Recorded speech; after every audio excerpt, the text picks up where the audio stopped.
Hola, ¿qué tal?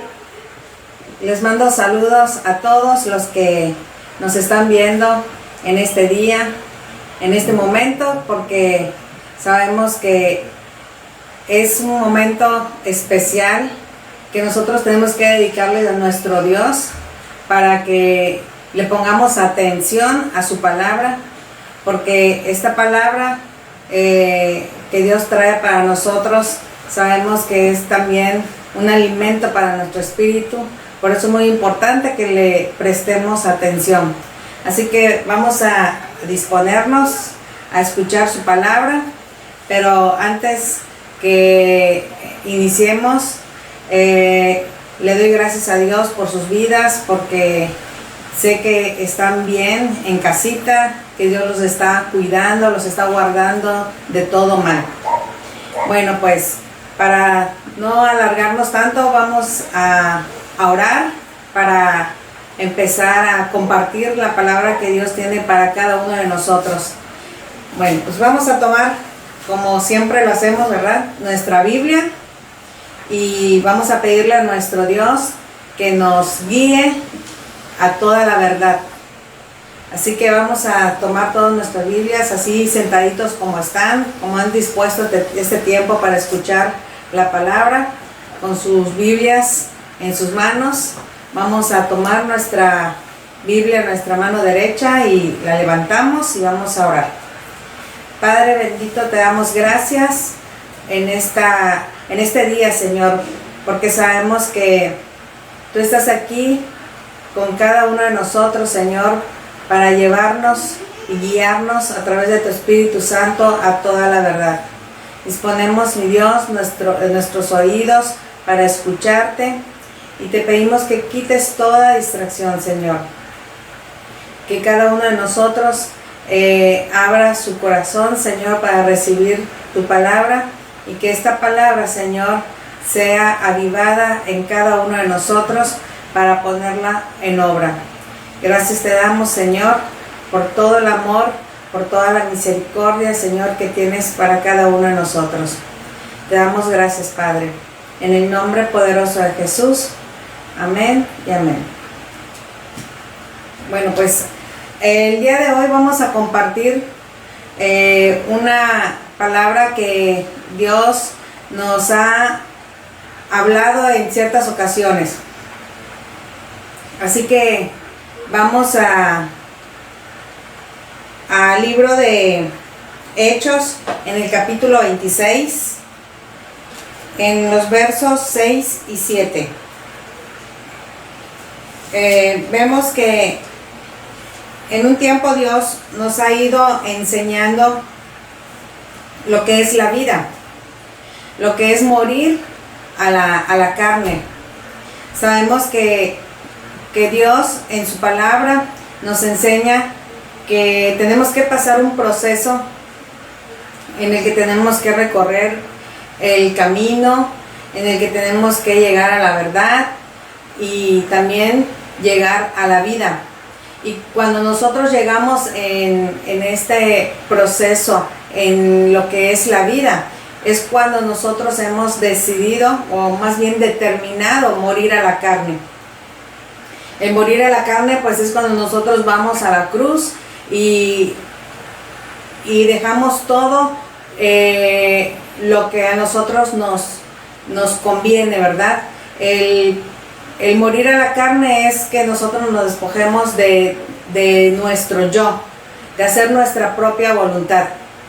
Así que el morir en nuestra carne es un tiempo en el que nosotros vamos a estar entregando nuestro servicio a los demás, cumpliendo nuestro ministerio aquí en la tierra, haciendo la voluntad del Padre. Así que cuando nosotros morimos a la carne, morimos a todo nuestro deseo personal, ¿verdad?, para hacer la voluntad de Dios. Y así nosotros, llevando este proceso, sabemos que estamos yendo hacia una meta, y esta meta es la vida eterna. Pero un requisito importante para llegar a la vida eterna es que nosotros primero lleguemos a la vida. Así que en Pablo nos habla en el libro de Hechos, en el capítulo 26, en el versos 6 y 7, si estamos ahí, vamos a leer. Y ahora, por la esperanza de la promesa que hizo Dios a nuestros padres, soy llamado a juicio. Promesa cuyo cumplimiento esperan que han de alcanzar nuestras 12 tribus, sirviendo constantemente a Dios de día y de noche. Por esta esperanza, oh rey Agripa, soy acusado por los judíos. Vemos aquí entonces que Pablo nos está hablando en el verso 6, por la esperanza de la promesa que hizo Dios a nuestros padres. Aquí nos está hablando de una esperanza de la promesa, ¿verdad? Y en el verso 7 habla promesa cuyo cumplimiento esperan que han de alcanzar nuestras 12 tribus. Tenemos que entender qué es esta esperanza de la promesa, o cuál es esta promesa del cual nos está hablando Pablo, para que nosotros entremos a lo que realmente Dios nos quiere enseñar el día de hoy. Necesitamos entender qué es la promesa, la esperanza de promesa. Por eso es que les estoy llevando a Hechos 26, versos 6 y 7, donde Pablo nos está hablando de esta esperanza de promesa, o la promesa cuyo cumplimiento esperan que han de alcanzar nuestras 12 tribus. Así que vamos al libro de Primera de Juan. En el libro de Primera de Juan, en el capítulo 2, verso 25, nos dice, Primera de Juan, capítulo 2, verso 25, nos dice, y esta es la promesa que Él nos hizo, la vida eterna. Entonces aquí podemos entender cuál es la esperanza de promesa, o la promesa la cual nos está hablando Pablo en el libro de Hechos, ¿verdad? Vemos que aquí en Primera de Juan nos está hablando que esta promesa que Él nos hizo es la vida eterna. Así que cuando nosotros escuchamos esperanza o promesa, se está refiriendo la palabra a la vida eterna. En Tito capítulo 1, en el los versos 1 y 2, también nos habla algo referente a la esperanza y a la vida eterna. Vamos a leer Tito capítulo 1, versos 1 y 2. Dice, Pablo, siervo de Dios y apóstol de Jesucristo, conforme a la fe de los escogidos de Dios y el conocimiento de la verdad que es según la piedad, en la esperanza de la vida eterna, la cual Dios, que no miente, prometió desde antes del principio de los siglos. Aquí vemos cómo en el verso 2 nos está hablando de la esperanza, de la vida eterna y de promesa. Entonces entendamos que la vida eterna es la promesa. Por eso regresamos a Hechos capítulo 26 para retomar, para entender un poquito más lo que Pablo nos está hablando en estos versos,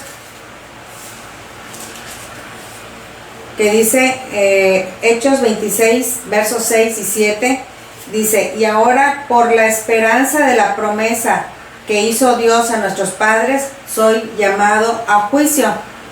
Si nosotros reemplazamos o sustituimos la palabra esperanza de la promesa por vida eterna, nos diría, y ahora por la vida eterna y ahora por la esperanza de la vida eterna que hizo Dios a nuestros padres, soy llamado a juicio. Así que Pablo era llamado a juicio por la vida eterna, porque él estaba enseñando lo que es la vida eterna, y por eso es que él estaba siendo llamado a juicio. También ¿Cuándo se va a alcanzar esta promesa o cuándo se va a alcanzar esta vida eterna? El verso 7 nos dice que esta promesa cuyo cumplimiento esperan que han de alcanzar nuestras 12 tribus, sirviendo constantemente a Dios de día y de noche. Entonces, esta promesa o esta vida eterna la vamos a alcanzar sirviendo constantemente a Dios de día y de noche. ¿Sí? Va a llegar un momento en el que cuando cuando nosotros dormimos, nuestro espíritu va a estar sirviendo a Dios. Por eso habla aquí que vamos a servir a Dios de día y de noche. De día cuando estamos despiertos con todos nuestros sentidos físicos, vamos a estar sirviendo a Dios, pero también va a llegar un momento en el que vamos a servirle a Dios aún durmiendo, porque nuestro espíritu es el que va a estar despierto sirviendo a Dios. Pero pues esta parte viene siendo parte de otra enseñanza, ¿verdad? Pero quiero enfatizar de que va a llegar el momento que si nosotros nos seguimos desarrollando en el espíritu, también vamos a poder servirle de noche a nuestro Dios. Y es necesario hacerlo porque aquí nos está diciendo que la promesa o la vida eterna se va a cumplir cuando nosotros estemos sirviendo constantemente a Dios de día y de noche. Así que, habiendo entendido lo que es la esperanza, lo que es promesa, lo que es vida eterna, vamos nosotros el día de hoy a entrar a lo que es el tema. Y el tema es la vida sin tropiezos, ¿sí? Esta parte era como una introducción, porque es necesario que entendamos que vida eterna, esperanza y promesa es lo mismo, al igual que salvación. Así que si nos vamos al libro de Lucas, donde vamos a iniciar el tema, en el capítulo 17 de Lucas, vamos a ir desde el verso 1 hasta el verso 6. Vamos a Lucas 17, verso 1. Dice: dijo Jesús a sus discípulos: imposible es que no vengan tropiezos, mas ay de aquel por quien vienen. Mejor le fuera que se le atase al cuello una piedra de molino y se la arrojase al mar, que hacer tropezar a uno de estos pequeñitos. Mirad por vosotros mismos. Si tu hermano pecare contra ti, repréndele, y si se arrepintiere, perdónale. Y si 7 veces al día pecare contra ti, y 7 veces al día volviera a ti, diciendo: me arrepiento, perdónale. Vemos aquí en estos versos cómo inicia Lucas en el capítulo 17. Inicia con la palabra, con el verbo dijo, ¿sí? Y esto podemos hacer un énfasis en el que la palabra o las escrituras nos muestran que Jesús decía y Jesús hablaba.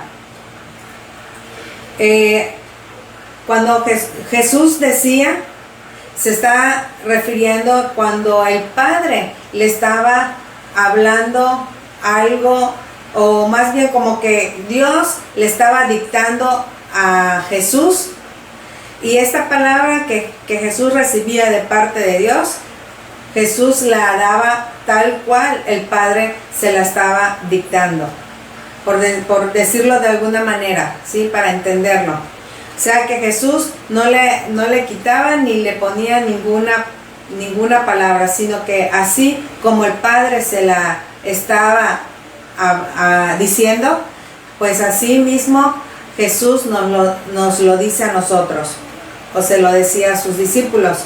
Pero cuando Jesús hablaba, es cuando Jesús recibía la palabra de parte de Dios, de parte del Padre. Jesús le explicaba de acuerdo a lo que él había entendido, ¿sí? Esa es la diferencia cuando Jesús decía cuando Jesús hablaba.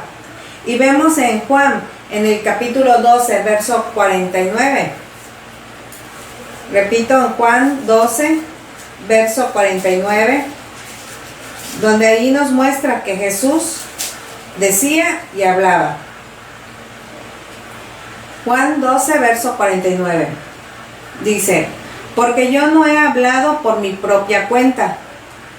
El Padre que me envió, Él me dio mandamiento de lo que he de decir y de lo que he de hablar. Si fueran la misma cosa, pues no se hubieran tomado la molestia de poner decir y hablar, ¿verdad? Así que una cosa es cuando Jesús decía y otra cuando Jesús hablaba. Así que regresamos a Lucas 17. Empezando en este capítulo vemos cómo dice este verso: dijo Jesús a sus discípulos. Eso quiere decir que era una palabra que Jesús iba a darle a sus discípulos, una palabra tal cual como el Padre se lo había dicho a Jesús. El Padre se lo había dicho a Jesús, así se lo estaba diciendo a sus discípulos. ¿Y quién es el que dijo? Aquí dice, dijo Jesús, y sabemos que Jesús, su nombre significa salvación o Jehová salva, ¿verdad? Así que esta palabra que Jesús les estaba diciendo a sus discípulos era una palabra que los iba a llevar a la salvación. Es una palabra de salvación. Y es esta misma palabra que Dios nos está entregando a nosotros, porque sabemos que Dios nos quiere llevar a salvación, ¿verdad? Así que cuando dijo Jesús a sus discípulos, Jesús les estaba entregando una palabra de salvación que ellos tenían que poner en práctica en su vida para que pudieran llegar a la vida eterna, que es salvación. Asimismo, Dios nos enseña hoy que esta palabra es para nuestra salvación, para que nosotros lleguemos a vida eterna. Es por eso que al principio hablamos de Pablo, que Pablo estaba mostrándonos que él era llamado a juicio a causa de la vida eterna, ¿verdad? Así que sabemos que vamos a pasar por muchas cosas para poder llegar a la vida eterna, pero sea persecución, sea tribulación, sean tantas cosas que podamos nosotros pasar aquí en la tierra, sabemos que la palabra es fiel, la palabra de Dios es fiel y es verdadera, y Él nos dice que todo esto es por poco tiempo. Así que vale la pena que nosotros nos esforcemos a vivir lo que Él nos está enseñando, porque sabemos que lo que viene es de gran bendición, es la vida eterna. Así que dijo Jesús a sus discípulos. ¿Qué es lo que dijo Jesús a sus discípulos? Imposible es que no vengan tropiezos. Esta palabra de imposible que no vengan tropiezos, nosotros podríamos pensar, bueno, pues no, que Dios es un Dios que no hay nada imposible para Él. Pero sabemos y hemos entendido que la palabra nunca se contradice. Así que si aquí dice imposible es que no vengan tropiezos, es porque hay un gran propósito en esta palabra. Y este imposible que no vengan tropiezos, vamos a entender hoy que es parte de la voluntad del Padre hacia nuestra vida. Es para que nosotros podamos entender cosas que aún ni nos imaginamos que Dios pueda permitir para que nosotros podamos desarrollarnos espiritualmente. Y es lo que vamos a entender el día de hoy. Vamos a ver que este imposible que no vengan tropiezos es parte del plan de Dios hacia nuestras vidas. Así que es algo que se tiene que cumplir. Por eso no podemos decir que para Dios esto es imposible, porque esto es parte de su propósito para nosotros, ¿sí? Así que sabemos que si esto se cumple, se va a cumplir en nosotros, podemos también ver que aquí nos está mostrando que hay de aquel por quien vienen por quien vienen estos tropiezos, ¿verdad? Dice, hay de aquel por quien vienen, dice. Y este hay de aquel por quien vienen nos está mostrando que es un juicio por el cual van a venir para el que está ocasionando estos tropiezos, ¿verdad? Es un juicio que va a venir de parte de Dios para aquel que hace los tropiezos. Y si aquí nos está diciendo, imposible es que no vengan tropiezos, mas hay de aquel por quien vienen, aquí podemos entender también que nos está hablando de dos personas. Uno es aquel que es llamado tropiezo y el otro es el que hace tropezar. Si nosotros leemos en el verso 2, nos dice, mejor le fuera que se le atase al cuello una piedra de molino y se la arrojase al mar, que hacer tropezar a uno de estos pequeñitos. Entonces aquí vemos cómo nos muestra la palabra que aquí nos está mostrando que hay dos personas involucradas, ¿verdad? El que es tropiezo y los que hacen tropezar. Y al que hace tropezar nos dice que mejor fuera que se le atase el cuello una piedra de molino y se la arrojase al mar. Esta parte de mejor fuese que se le atase al cuello una piedra de molino y se la arrojase al mar. En un momento vamos a ir explicando de qué se trata, pero vamos a enfocarnos ahorita quién es el tropiezo, quiénes son el tropiezo y quiénes hacen el tropezar, ¿sí? Si aquí la Biblia nos está hablando, la palabra nos está hablando de pequeñitos, no quiere decir que también hay grandecitos, ¿verdad?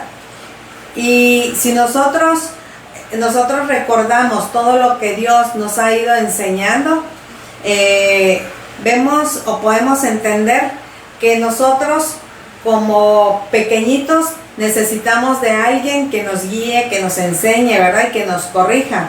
Y a se le puede llamar maestro, ¿verdad? O se le llama más bien maestro. Y aquel que pequeñito, el que está siendo enseñado, corregido, el que está siendo instruido, es aquel a quien Dios nos ha enseñado que es un discípulo. Así que aquí los involucrados son el maestro y el discípulo. El maestro es el que hace tropezar y el discípulo es el tropiezo. Entonces podemos decir, bueno, pero ¿cómo es esto, verdad? Ahorita vamos a dar un claro ejemplo de esto, pero entendamos que es importante que un pequeñito tenga que ser corregido por el grandecito, ¿sí? Porque un pequeñito siempre se va a equivocar, ¿sí? Si un grandecito se equivoca, ¿cuánto más un pequeñito, verdad? Así que es importante que los grandecitos enseñen a los pequeñitos para que ellos llegue el momento de que no estén poniendo su mirada en las cosas de la tierra, ¿sí? Porque ¿cómo es que un pequeñito es un tropiezo? ¿Por qué es un tropiezo? Porque un pequeñito aún está viviendo en la carne, aún tiene la mirada en las cosas de la tierra, en las cosas que hacen los hombres, ¿verdad? Pero un grandecito ya debe tener la madurez para corregirlo, para reprenderlo, para guiarlo con la voz de Dios, para que no sea tropiezo. Y asimismo, el maestro no haga tropezar. ¿Cuándo un maestro entonces hace tropezar? Cuando no corrige al pequeñito.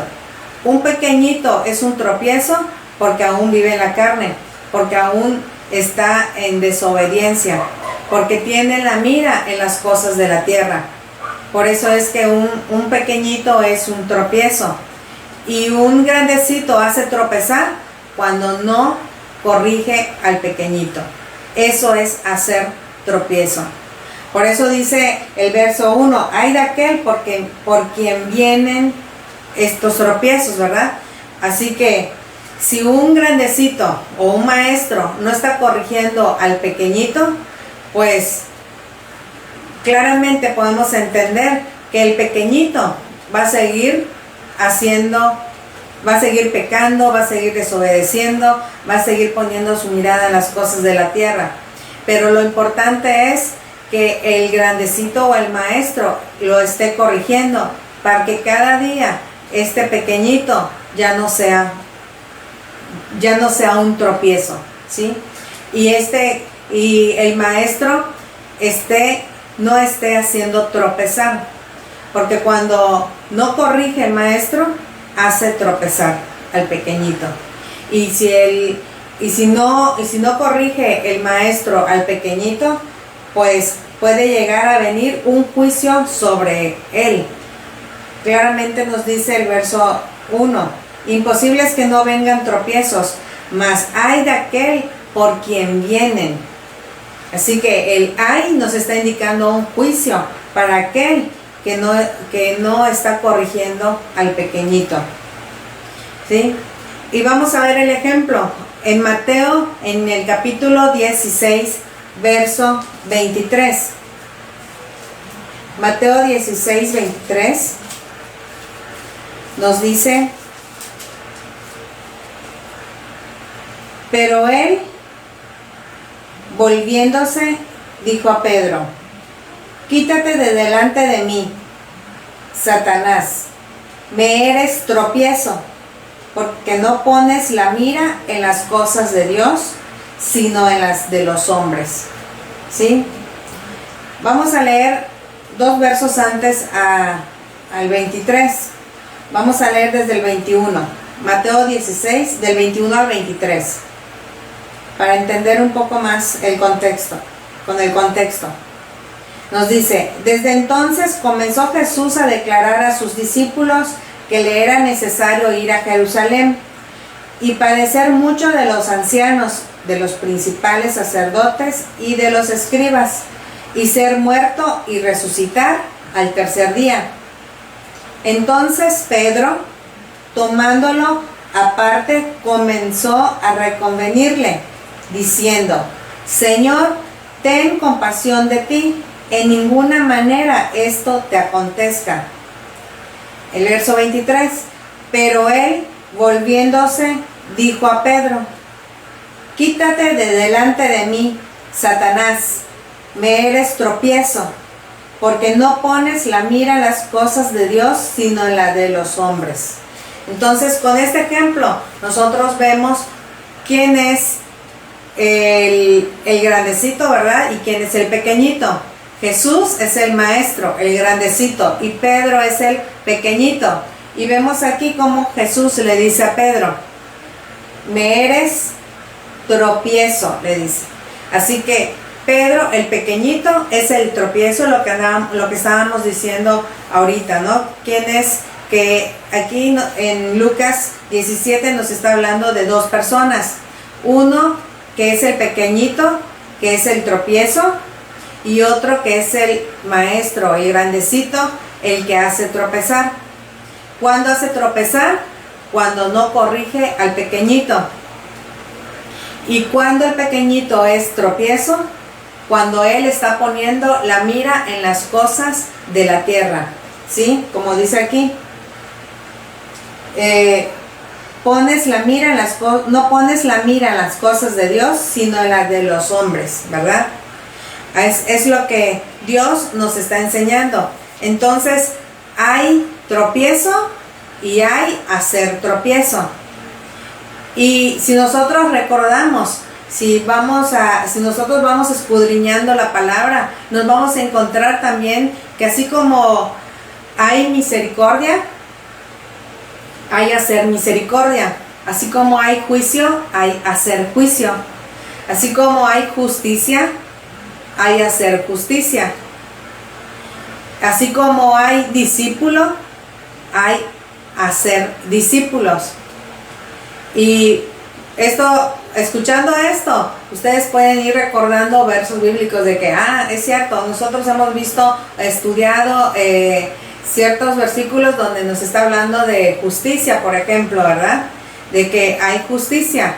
¿Qué es justicia? La palabra nos muestra en Salmos 119, 172 que justicia es todos los mandamientos de Jehová. Y hay hacer justicia. En Génesis 18, 19 nos habla que hacer justicia es enseñar a guardar los mandamientos de Jehová. Eso es hacer justicia. Así como ahorita estamos viendo que hay tropiezo y hay hacer tropiezo. Hay tropiezos, son los pequeñitos, los que son los pequeñitos, ¿sí? Los que tienen la mira en las cosas de los hombres y hay hacer tropiezo. Y el hacer tropiezo es cuando no se corrige al pequeñito, ¿verdad? No se le instruye o no se le guía, más bien no se le corrige con la voz de Dios. Eso es hacer tropiezo. Recordemos que el verbo hacer tiene un gran valor en la Biblia. Recuerden que en Génesis 1:26 también nos habla de que Dios dijo, ¿verdad? Hagamos al hombre a nuestra imagen conforme a nuestra semejanza. Ahí encontramos el verbo hacer, hagamos al hombre, ¿verdad? Eso quiere decir que el verbo hacer tiene un valor muy importante, porque cuando Dios nos hizo, es cuando Dios puso su plan en nosotros, ¿verdad? Es el propósito que Dios puso en nosotros cuando Dios nos hizo. Ese es el valor del verbo hacer. Es el plan de Dios en nosotros. Así que cuando está el verbo hacer, es lo que está planeado desde el principio. Y por eso les decía que en Lucas, vamos a regresar a Lucas 17.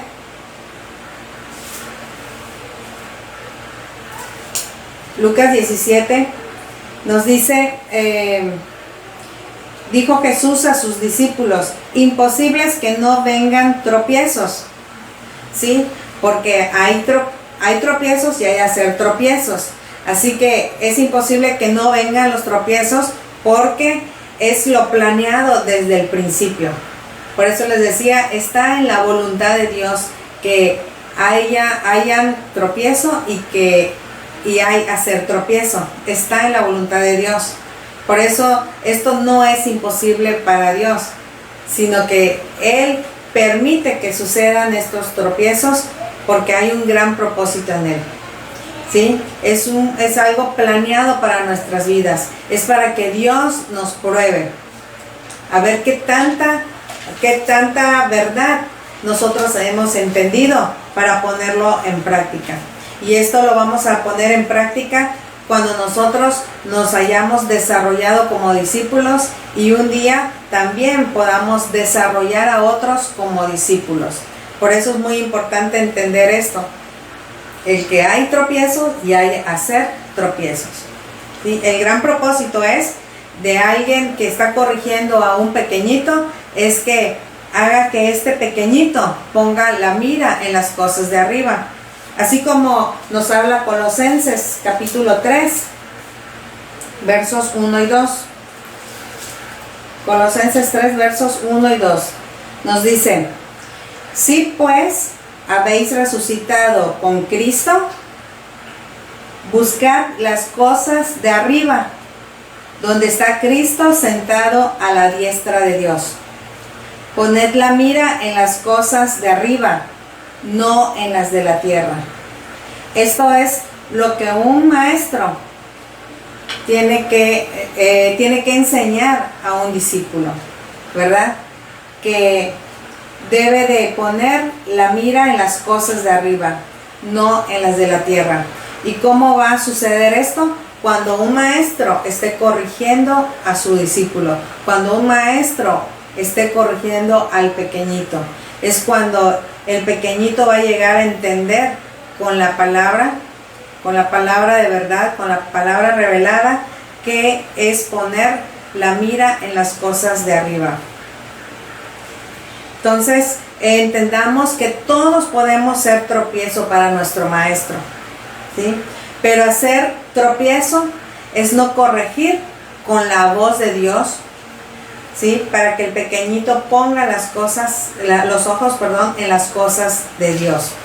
Así que es muy importante que nosotros entendamos que podemos llegar a ser tropiezo para nuestro maestro, y que nuestro maestro tiene que corregirnos para que él no haga tropezar, ¿sí? O no haga tropezar al pequeñito, a su discípulo, ¿sí? Es muy importante entender esto.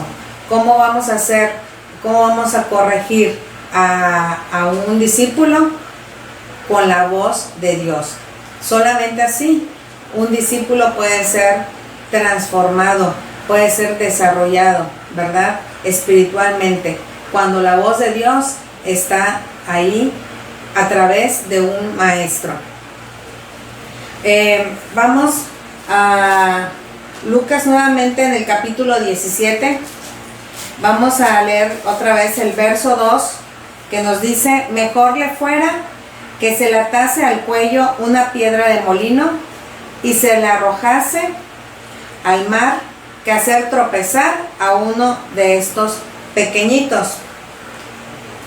Entonces, el mejor le fuera que se le atase al cuello una piedra de molino y ser arrojado al mar, que hacer que uno de estos pequeñitos tropiece, ¿sí? Nos está mostrando que una cosa es mejor que la otra, ¿verdad? Entonces, imagínense qué sería lo peor, ¿verdad? Porque aquí nos está diciendo: mejor le fuera que se le atase al cuello una piedra de molino. Si nosotros nos ponemos a pensar cómo es que se le atase al cuello una piedra de molino, pensamos, ¿cómo es una piedra de molino? Una piedra de molino es algo muy grande, algo muy pesado. Imagínense si se te ata una piedra de molino al cuello y luego dice aquí que se arroja al mar. Lo más lógico que puede suceder es que esta persona se va a ir al fondo del mar, ¿verdad? Así que esto tiene un significado igual, o una revelación muy importante, o un entendimiento que tenemos que nosotros tomar, porque el hecho de que esta persona se vaya hasta el fondo del mar nos da a entender de que allá hay algo que nosotros necesitamos entender. Y para eso vámonos al libro de Job, en el capítulo 41. En el verso 1 primero. Vamos a Job 41, verso 1, nos dice: ¿sacarás tú al leviatán con anzuelo o con cuerda que le eches en su lengua? Entonces nos está diciendo que sacarás tú al leviatán con anzuelo. ¿A quiénes se le sacan con anzuelo? Pues a los peces, ¿verdad? ¿Y dónde se encuentran los peces? Los peces se encuentran en el fondo del mar, ¿sí? Eso quiere decir que el leviatán está operando en el fondo del mar. Pero vamos a entender quién es leviatán, ¿sí? En el capítulo, siempre en el capítulo 41, pero en el verso 33 y 34, ahí vamos a ver quién es y lo que hace, ¿sí? Dice: no hay sobre la tierra quien le perezca, no hay sobre la tierra quien se le parezca, animal hecho exento de temor, menosprecia toda cosa alta, es rey sobre los soberbios. Entonces, ¿qué es lo que está haciendo Leviatán? Menosprecia toda cosa alta, o sea, todo lo que viene de parte de Dios, ¿sí? Todo lo que es Dios. Leviatán lo desprecia. y también es rey sobre los soberbios, ¿sí? Así que Leviatán es rey sobre los soberbios. Leviatán, su operación, ¿sí?, de este espíritu, porque Leviatán es un espíritu, ¿sí?, un espíritu de soberbia, está operando en lo profundo del mar, que es a donde se le arroja a la persona a quien se le ata al cuello una piedra de molino, ¿verdad?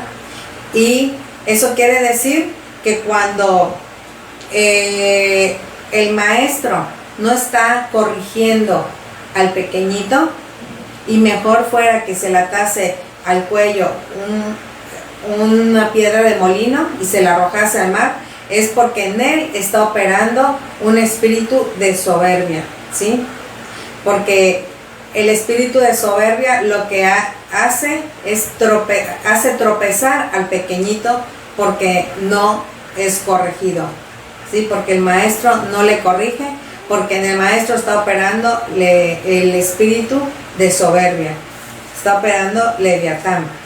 Y es algo fuerte porque es un espíritu muy fuerte que si nosotros no entendemos esto y nunca llegamos a corregir a un discípulo o a muchos discípulos, esto hace que ni nosotros lleguemos a alcanzar, o sea, que ni el maestro más bien alcance la vida eterna o la salvación, y mucho menos permite que el discípulo alcance esa salvación o esa vida eterna, ¿verdad?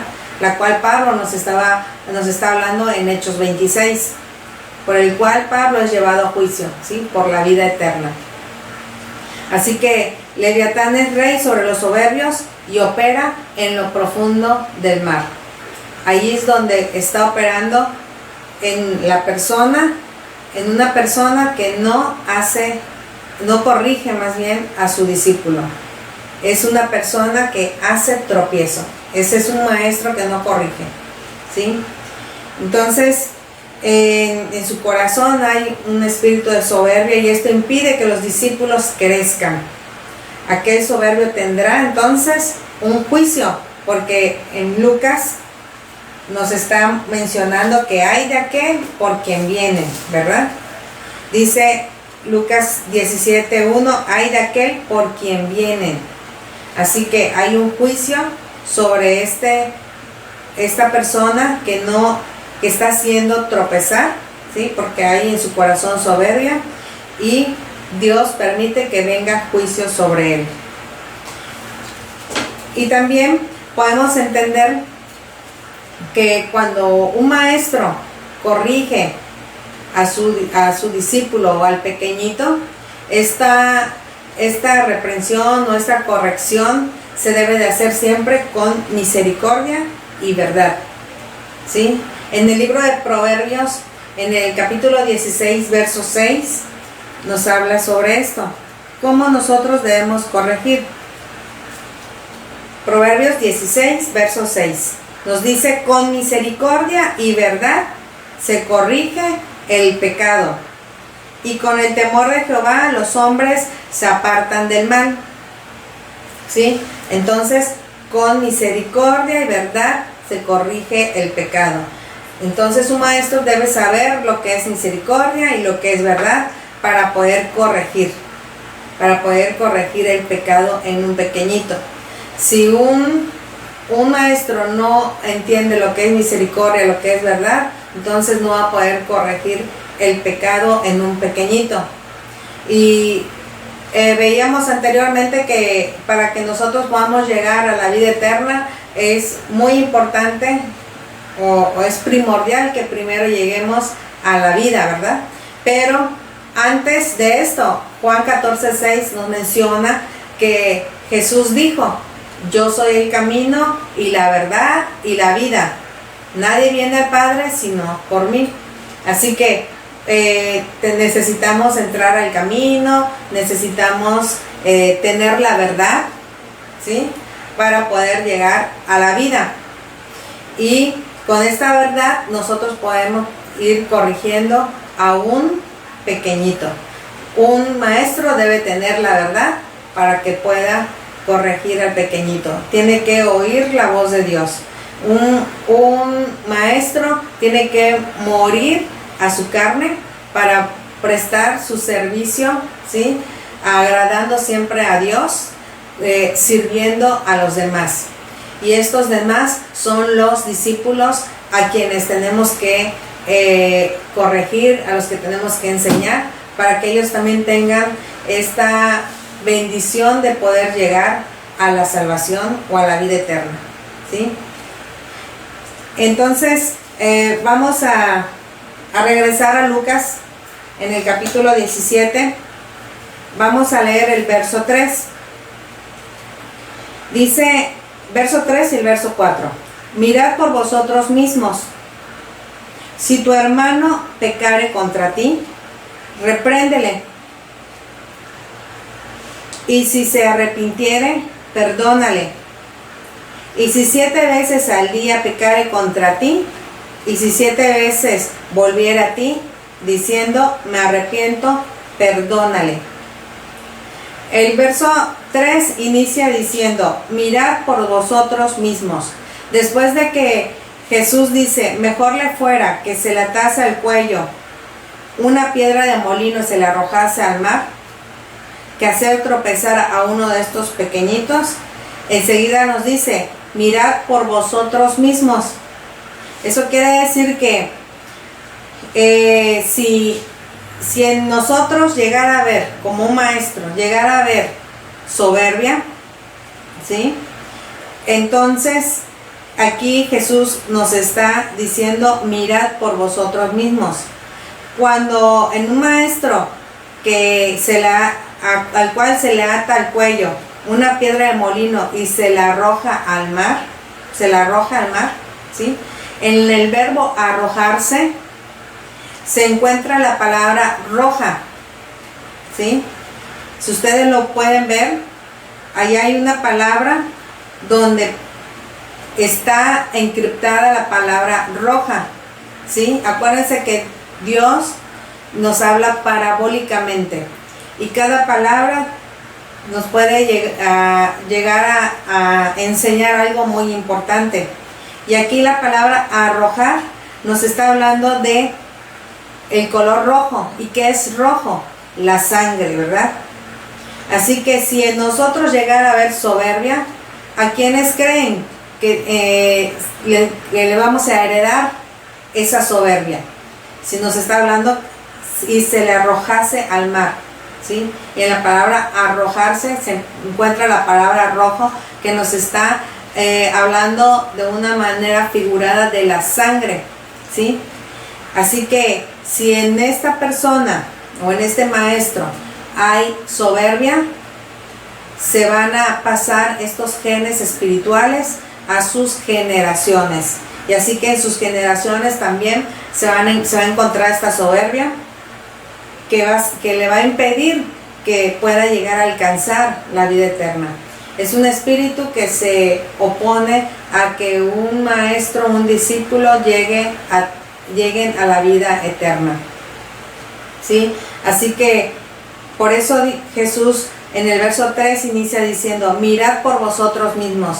O sea, fíjate, entiende, si hay soberbia en ti, sé libre de ello, entendiendo esta palabra, siendo libre de ello, y no solo tú, sino aún hasta tus generaciones. Por eso dice, mirad por vosotros mismos. Y hay un punto y seguido, y luego dice, si tu hermano pecare contra ti, repréndele, y si se arrepintiere, perdónale.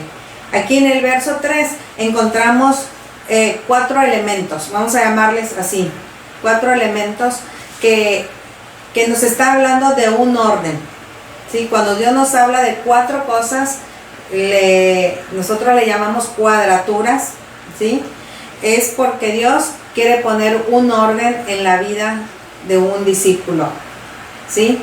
Y dice así, si tu hermano pecare contra ti, número 1, número 2, repréndele, número 3, y si se arrepintiere, número 4, perdónale. Vemos aquí 4 elementos: el pecado, la reprensión, el arrepentimiento y el perdón, ¿verdad? Son 4 elementos que van a poner un orden en la vida de un discípulo. Y si nosotros leemos el verso 4, nos dice: y si 7 veces al día pecare contra ti, y 7 veces al día volviera a ti, diciendo me arrepiento, perdónale. Aquí en el verso 4 también volvemos a encontrar estos elementos, a excepción de uno, ¿sí? Vemos el pecado, ¿sí? Donde dice: y si 7 veces al día pecare contra ti, ahí vemos el pecado, y al final dice me arrepiento, arrepentimiento, perdónale. Aquí vemos el perdón. 3 cosas. Nos hace falta un elemento para completar la cuadratura, el cual nos muestra el verso 3, para que haya un orden en la vida de un discípulo. Recuerden que lo importante que debe de hacer un maestro a un discípulo es reprenderlo, para que este discípulo deje de ser tropiezo y para que el maestro no esté haciendo tropezar, ¿sí? El maestro tiene que corregir, tiene que reprender para que el discípulo entre en un orden de Dios, ¿sí? Para que cada día el ser tropiezo llega hasta desaparecer. Ese es el propósito, que este discípulo deje de ser tropiezo, porque ha puesto la mira en las cosas de arriba. Y esto solamente se va a lograr cuando este discípulo sea reprendido por su maestro. Pero vemos en el verso 4 que ahí no nos habla de reprensión, ¿sí? Ahí nos habla de 7 veces al día pecare contra ti. Y si 7 veces pecare contra ti, nos está hablando del número 7, ¿sí? Y dice, y 7 veces al día volviere a ti, diciendo me arrepiento, perdónale. Pero aquí no vemos la reprensión. Ese es el elemento que falta aquí, un elemento importante. En el verso 3, una sola vez puede llegar a pecar, se le reprende, se arrepiente y es perdonado. Pero en el verso 4 dice, y si 7 veces pecare contra ti, y 7 veces al día volviera a ti, diciendo me arrepiento, perdónale. Este proceso se va a repetir una y otra vez, si no se le reprende, ¿sí? Por eso habla del número 7. O sea que siempre le vas a estar perdonando, ¿sí? Cuando peque, que se arrepiente y pues se le perdona. Pero va a ser un proceso muy largo si no se le llega a reprender a este discípulo.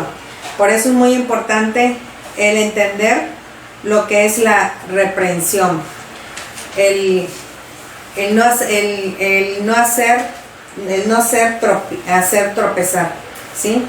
Entender que el no hacer tropezar es cuando le vamos a estar nosotros corrigiendo al discípulo, porque si no, el discípulo siempre va a estar pecando, siempre se va a estar repitiendo y va a querer que se le perdone, pero como no hay reprensión, siempre va a seguir en lo mismo, porque no está siendo enseñado con la voz de Dios, ¿sí? Así que entendiendo esta parte de lo que es ser tropiezo y lo que es hacer tropezar, y lo que es mejor que se le ata el cuello una piedra de molino y se le arroja al fondo del mar, es porque hay soberbia, ¿verdad?, en el maestro, si no corrige al pequeñito. Y entendiendo las cuadraturas, que en estas cuadraturas que nos habla Lucas 3 y 4, en Lucas 3 es muy importante la reprensión, para que el pequeñito aprenda a no ser tropiezo. Y esto tiene una gran relación también con los versos que siguen, con el verso 5 y 6 que vamos a leer ahorita de Lucas 17. Vamos a leer Lucas 17, versos 5 y 6. Dice, dijeron los apóstoles al Señor, aumentanos la fe. Entonces el Señor dijo, Si tuvierais fe como un grano de mostaza, podríais decir a este sicómoro, desarráigate y plántate en el mar, y os obedecería. ¿Sí? Al principio vemos cómo Jesús les está hablando a sus discípulos. En el verso 1 del capítulo 17 vemos que dice, dijo Jesús a sus discípulos. ¿Sí? Aquí Jesús, la salvación, se está dirigiendo a sus discípulos para darles una enseñanza de salvación, que lo importante es no hacer tropiezo, ¿verdad? Así que ahora en el verso 5, Jesús, los discípulos ya no son llamados discípulos, son llamados ahora apóstoles. Nos dice el verso 5, dijeron los apóstoles al Señor, ¿sí? Aumentanos la fe. Entonces, después de una enseñanza de salvación, vemos cómo ahora a sus discípulos, los que están siendo enseñados, guiados por su maestro, ahora vemos que estos discípulos ya son llamados apóstoles, ¿sí? Eso quiere decir que un apóstol es un enviado, ¿sí? El significado de apóstol es enviado. Así que estos discípulos ya van a ser enviados, ¿verdad? Y ellos han entendido esta parte muy importante, ¿sí? El de ser enviados. Y al ser enseñados por su maestro, saben que ellos van a necesitar de la voz de Dios para poder hacer discípulos, ¿sí?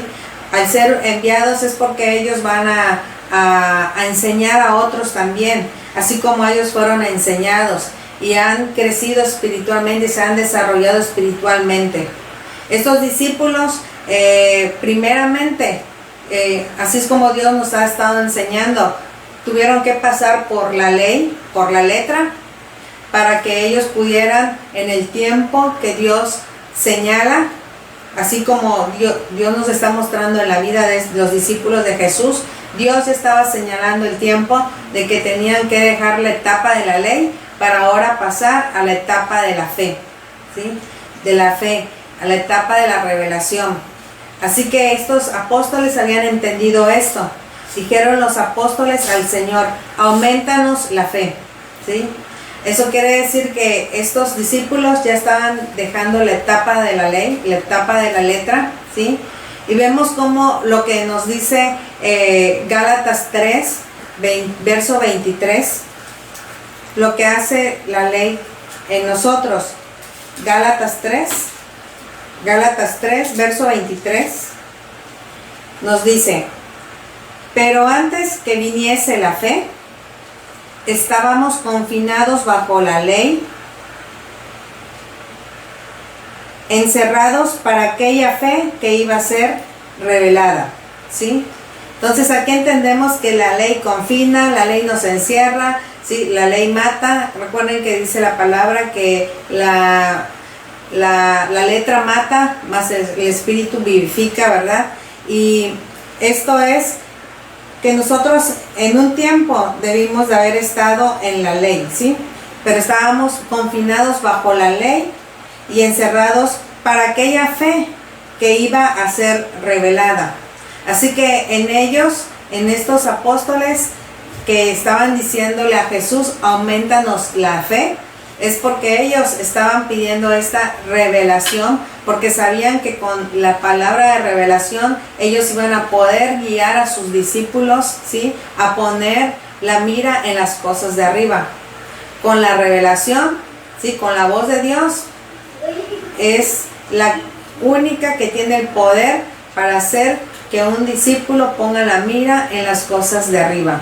Así que los apóstoles estaban pidiéndole a Jesús, aumentanos la fe, ¿sí? Aumentanos la revelación, ¿sí? Aumentanos este entendimiento de tu palabra, la verdad de nosotros, porque la vamos a necesitar, la necesitamos. Así que ellos ya habían dejado la ley, ¿sí? Para poder pasar a la revelación. Y vemos cómo también en Gálatas, en el capítulo 4, versos 1 y 2. Gálatas 4, versos 1 y 2 nos dice: pero también digo, entre tanto que el heredero es niño, en nada difiere del esclavo, aunque es señor de todo, sino que está bajo tutores y curadores hasta el tiempo señalado por el Padre. ¿Sí? Entonces quiere decir que toda persona primero debe de ir a la ley, ¿sí? Y en el tiempo señalado por el Padre, entonces va a pasar a la fe, a la revelación. ¿Qué es lo que estaba sucediendo con los discípulos de Jesús? ¿Sí? Y vamos a regresar a Lucas 17. Cómo es que en verso 5, cómo es que ellos dijeron, dijeron los apóstoles al Señor: aumentanos la fe, ¿sí? Por eso es importante entender estas dos etapas. Es necesario pasar por la ley, pero en el tiempo señalado, como dice Gálatas 4, ¿sí? 1 y 2, en el tiempo señalado del Padre, entonces vamos a poder nosotros pasar a la revelación, a la fe, ¿sí? A la fe que les iba a ser revelada, nos está mostrando. Así que todo aquel que está en la ley va a llegar en el tiempo señalado del Padre, que va a hacer que pasen, ¿sí?, a la fe revelada. Así que es muy importante entender estos procesos. ¿Sí? Si leemos el verso 6 de Lucas 17, dice: entonces el Señor dijo. Recuerden que cuando el Señor dice, es una palabra así en lo literal, así como lo está oyendo del Padre, así lo está entregando Jesús, ¿verdad? Así lo está entregando el Señor a sus discípulos. Dice: entonces el Señor dijo, si tuvierais fe como un grano de mostaza, podrías decir a este sicómoro: desarráigate y plántate en el mar, y os obedecería. ¿Sí? Entonces, dice aquí: si tuvierais fe como un grano de mostaza. Entonces, ¿cómo es un grano de mostaza? Un grano de mostaza sabemos que es algo muy pequeñito, es una semilla pequeñita, ¿verdad? Así que el Señor está diciendo: si tuvierais fe como un grano de mostaza, o sea, si tuvierais una fe pequeñita, así como un grano de mostaza, ¿sí?, podríais decir a este sicómoro, ¿sí? O sea, al sicómoro le van a decir, ¿sí? Un sicómoro es alguien que tiene un nivel espiritual, pero este sicómoro necesita ser corregido, ¿sí? Un sicómoro es un árbol muy grande, ¿sí? Es un árbol grande, pero necesita ser corregido. Por eso dice el Señor a los apóstoles: si tuvierais fe como un grano de mostaza, o sea, si tuvierais fe, si tuvieras una revelación, una verdad pequeña, ¿sí?, podrías decir a este sicómoro, a este árbol, a esta persona que tiene cierta elevación espiritual, un nivel espiritual, ¿sí?, le vas a poder decir: desarráigate y plántate en el mar. O sea, son dos órdenes que le vas a dar: desarráigate y plántate en el mar, ¿sí? Así que como una verdad que viene de la voz de Dios, este sicómoro se va a desarraigar, ¿sí?, y se va a plantar en el mar. Y ya sabemos qué es lo que hay en el mar, ¿verdad? ¿Quién está operando en el mar? El mar es el mundo donde está operando Leviatán, la soberbia. Pero este árbol se va a desarraigar y va a ser plantado en el mar, ¿sí? Entonces, con esa palabra, con esa fe, esa revelación, con esa verdad que tú le hables a ese sicómoro se va a desarraigar y se va a plantar en el fondo del mar. Y luego dice: y os obedecería. Entonces, ¿por qué es que va a obedecer ese sicómoro? ¿Sí? ¿Por qué es que este sicómoro se va a desarraigar, se va a plantar en el mar? Porque cuando ya nosotros o el maestro, ¿sí? Cuando el maestro le está hablando con una verdad a un discípulo, esta verdad que viene de la voz de Dios va a hacer que este discípulo sea libre de cualquier soberbia que pueda haber en él, ¿sí? Este sicómoro es libre de toda soberbia. Por eso es que lo planta en el fondo del mar, porque sabe que ahí es donde está el mundo, donde está operando Leviatán, la soberbia, y este sicómoro va a ser un ejemplo para aquellos que están en la soberbia, de que sí se puede ser libre del espíritu de soberbia, ¿sí? Porque este sicómoro, al ser desarraigado y plantado en el fondo del mar, él va a estar obedeciendo. ¿Y por qué obedece? Porque está siendo corregido, está siendo reprendido. Es un sicómoro el que estaba siendo reprendido con una palabra de revelación, estaba siendo reprendido con verdad, ¿sí? Con la voz de Dios, y por eso es que este sicómoro obedece, porque es libre de toda soberbia. Así que aunque sea una verdad, una revelación pequeñita, pero que viene de la voz de Dios, esta palabra tiene un poder tan grande sobre esta persona que lo hace libre y que vence al espíritu de Leviatán en él. Por eso es que este sicómoro obedecería, dice, porque es libre por la palabra de revelación. Si Jesús lo dijo en Juan 15:3, si ustedes se van a Juan 15:3, ven que Jesús les dice a sus discípulos: ya vosotros estáis limpios por la palabra que os he hablado. Recuerden que Jesús hablaba lo que él entendía del Padre, ¿sí? Jesús estaba dando una revelación. Cuando Jesús hablaba, estaba dando una revelación, una palabra de revelación. Por eso es que los discípulos, por eso es que los discípulos eran limpios por la palabra que Jesús les había hablado, porque es una palabra que es verdad, es una palabra que viene de la voz de Dios.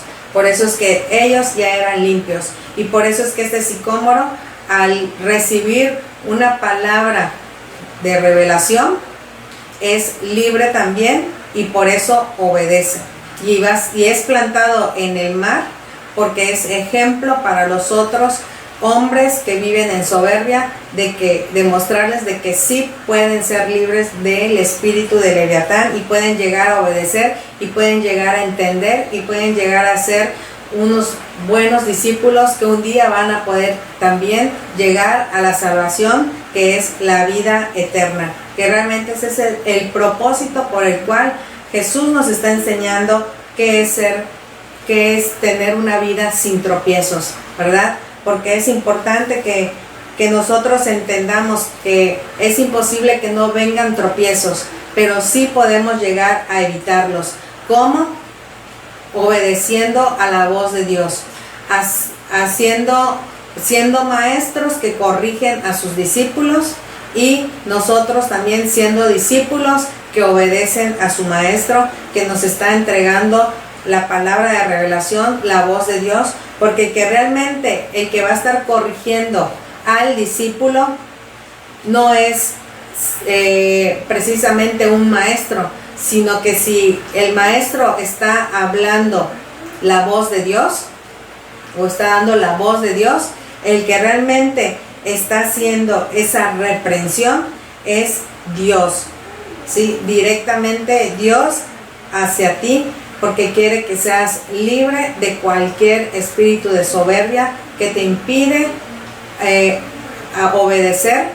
Y así que si nosotros tomamos la reprensión, seremos libres para que nosotros tengamos esa libertad de poder llegar a ser salvos, para poder llegar a la vida eterna.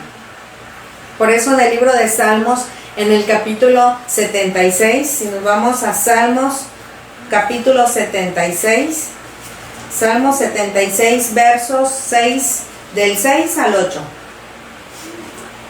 ¿Sí? El verso 6 nos dice: a tu reprensión, oh Dios de Jacob, el carro y el caballo fueron entorpecidos. ¿Sí? Entendamos que en otras ocasiones también hemos hablado que un caballo es figura de un espíritu, ¿sí?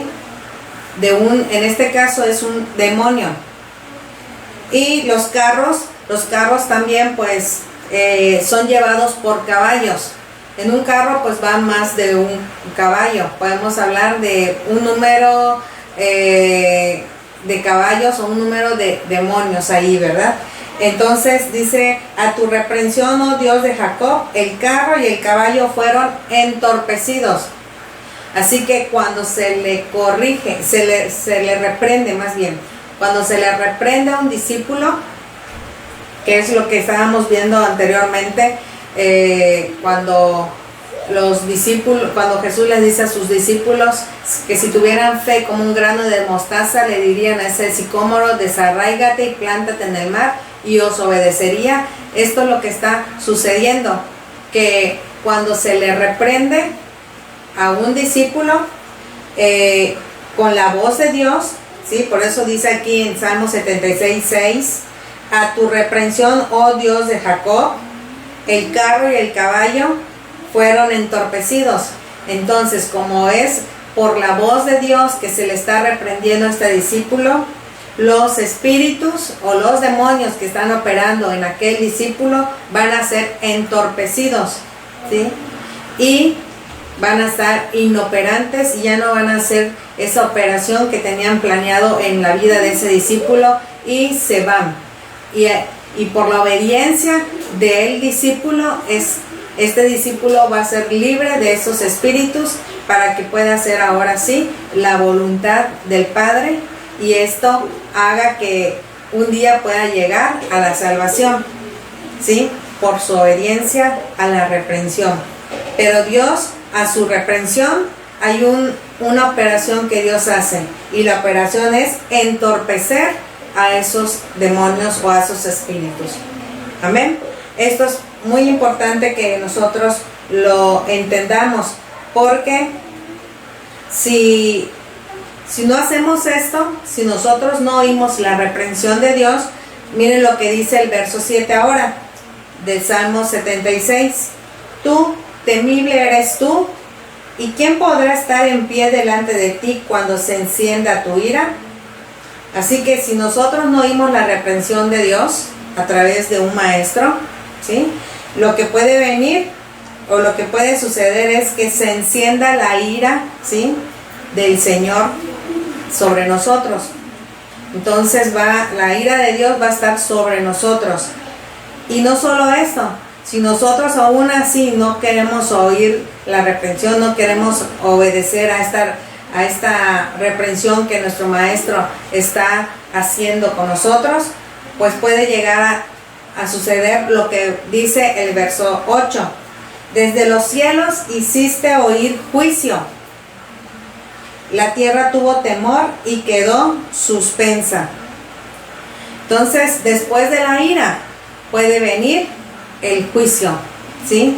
Y todo juicio de Dios es para que, como dice el verso 8 dice, para que tengamos temor, ¿sí?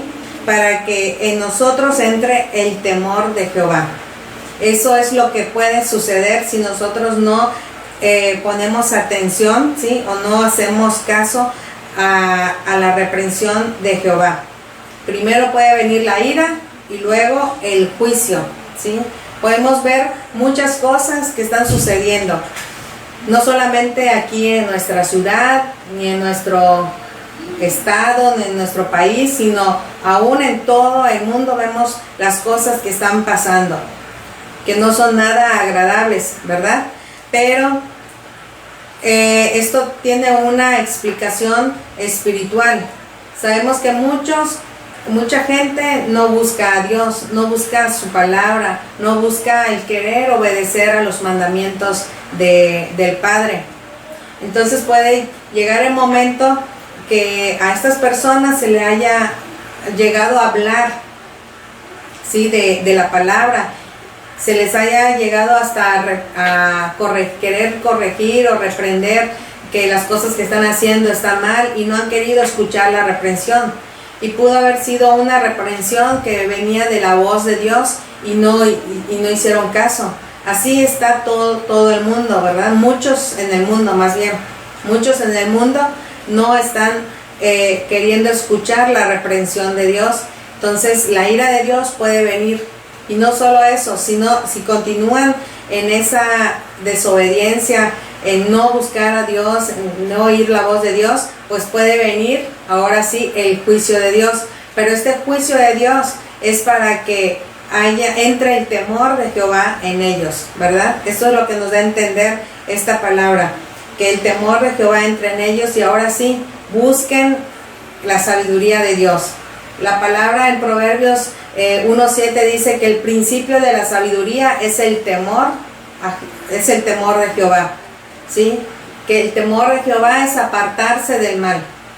¿Qué es lo que estábamos viendo ahorita? El propósito por el cual se tiene que corregir a un pequeñito es para que se aparte del mal, ¿sí? Y al apartarse del mal es porque este pequeñito estaba poniendo la mira en las cosas de la tierra, en los hombres, ¿sí?, en las riquezas, como vemos mucho aquí en el mundo, ¿no? Que el hombre está afanado en hacer riquezas, en acumular riquezas, en tener muchas cosas, pero menos, ¿sí?, el buscar a Dios, el buscar la palabra, que es lo que le va a ayudar, ¿sí?, para que un día pueda llegar a alcanzar la salvación. Porque nada de las riquezas, nada de lo que hay aquí en el mundo, ¿sí?, o nada de lo que el hombre pueda tener y podamos estar deseando de aquí de la tierra nos va a servir para nada, ¿sí? No nos va a servir para que nosotros vayamos a la vida eterna. Lo más importante es buscar la palabra, porque ese es nuestro boleto, ¿verdad? Para que nosotros podamos llegar a la vida eterna. Si nosotros no buscamos la sabiduría de Dios, y mucho menos si la estamos viviendo, pues va a ser imposible que podamos ir a la vida eterna. Nosotros tenemos que buscar la palabra. Debemos de